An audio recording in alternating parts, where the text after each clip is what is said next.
was the beginning of junior year, maybe a week or two in, and we had our first early release from school. So I decided to go downtown and just kind of have a little adventure by myself. I ran into a couple of older men, maybe in their 60s, on the corner when I was waiting to cross the street. And they looked at me and they said, "Is your name Julie?" And I thought they must have been waiting to meet someone. So I was like, "No, I'm sorry, you have the wrong person." And they were like, No, we just think that you must have a really pretty name. You're so beautiful." I was immediately wary of this. I said, "No, I'm sorry." And they said, "Is your name Samantha?" And I said, "No." And I was waiting for my light to turn and getting increasingly uncomfortable. And they kept stepping closer to me and they kept asking me different names and they said, "You must have a pretty name, you're so beautiful." Finally my light turned and I booked it out of there. I ran.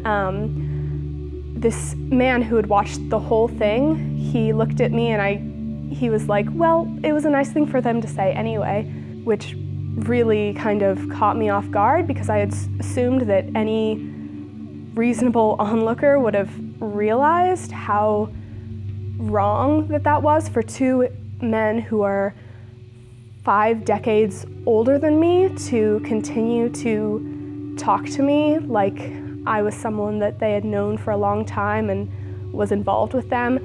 It made me sick to my stomach. It cast a black cloud over the whole good day that I had had so far.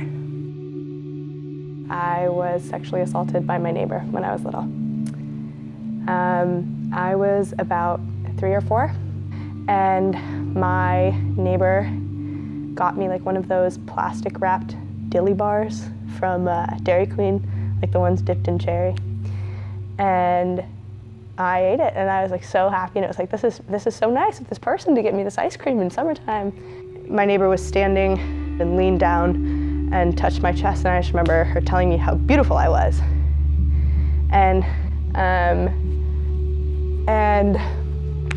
the worst part of it for me that I do remember was telling my mom because I had no idea that it was a bad thing that had happened. And my mom had a panic attack and stopped breathing in our kitchen.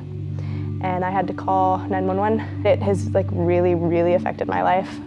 I got into a relationship with someone late in my sophomore year and I had to kind of explain that I had been sexually assaulted and that it's like it's really, really hard to explain that to someone.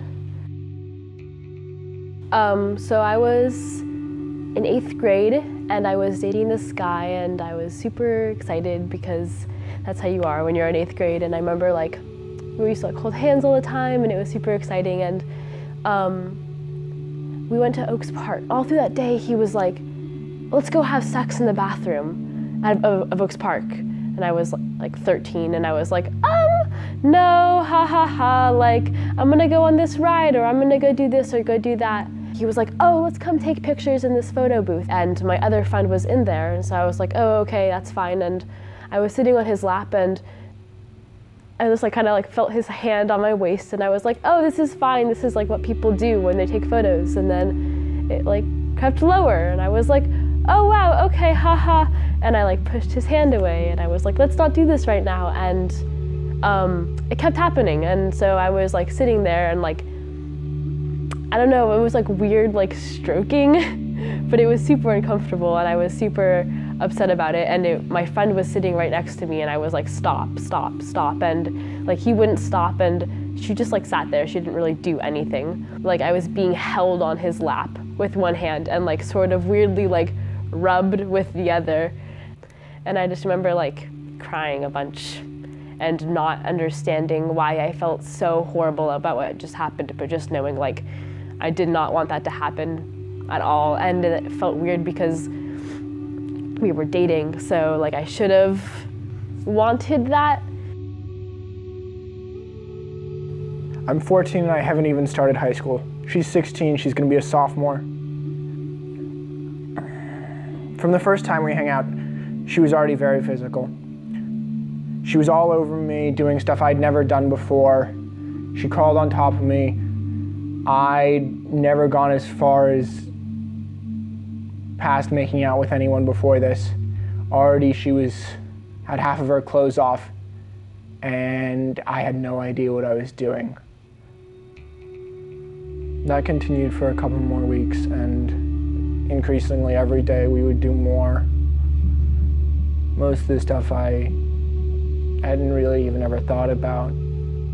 She comes over, this is the day before freshman year starts, and she said she's been thinking about it all week. We've got to do it. I say, okay, and it happens. I feel very weird afterwards. The most effect it had was mentally. She invited me over on that Friday. I came over immediately right back where we'd been going for the last month.